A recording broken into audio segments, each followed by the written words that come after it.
اتنا گہرا سوال ہے یہ کہ عام بینکاری اور اسلامی بینکاری میں کیا فرق ہے؟ خرابی ہمارے اندر ہے، لیکن آپ کو اسلامی بینکنگ کی طرف جانا ہی ہوگا۔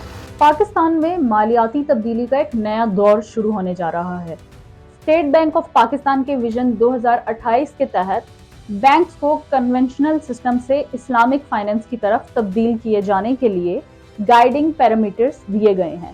اس ٹرانسفارمیشن کے حوالے سے ہم نے عام عوام سے پوچھا کہ وہ کس فائنینشل سسٹم کو بہتر سمجھتے ہیں، اور اگر پاکستان میں اسلامک فائنینس مکمل طور پر امپلیمنٹ ہو تو انفلیشن اور مہنگائی کی 2025 میں کیا صورتحال ہوگی۔ تو آئیں جانتے ہیں کہ ان کا کیا کہنا ہے۔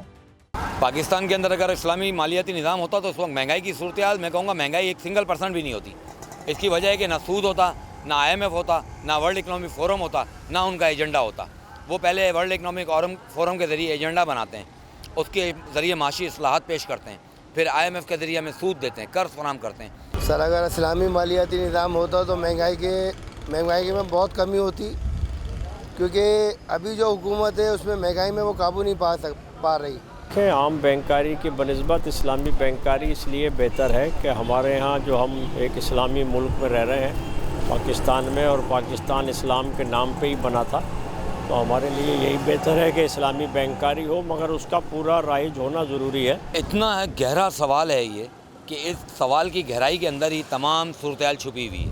میں صرف 2 لفظوں میں اتنی بات کروں گا کہ عام بینکاری اور اسلامی بینکاری میں کیا فرق ہے۔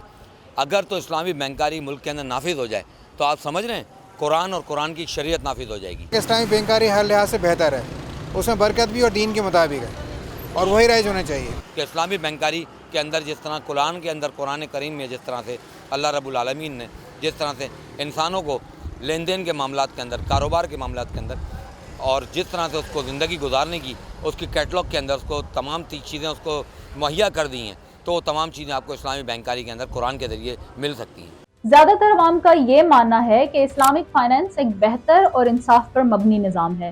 لوگوں کا مزید کہنا تھا کہ اگر یہ سسٹم مکمل طور پر امپلیمنٹ ہو تو انفلیشن اور مہنگائی میں کمی آ سکتی ہے اور معیشت زیادہ سٹیبل ہو سکتی ہے۔ آپ کا اس بارے میں کیا خیال ہے، ہمیں کامنٹ سیکشن میں بتائیں۔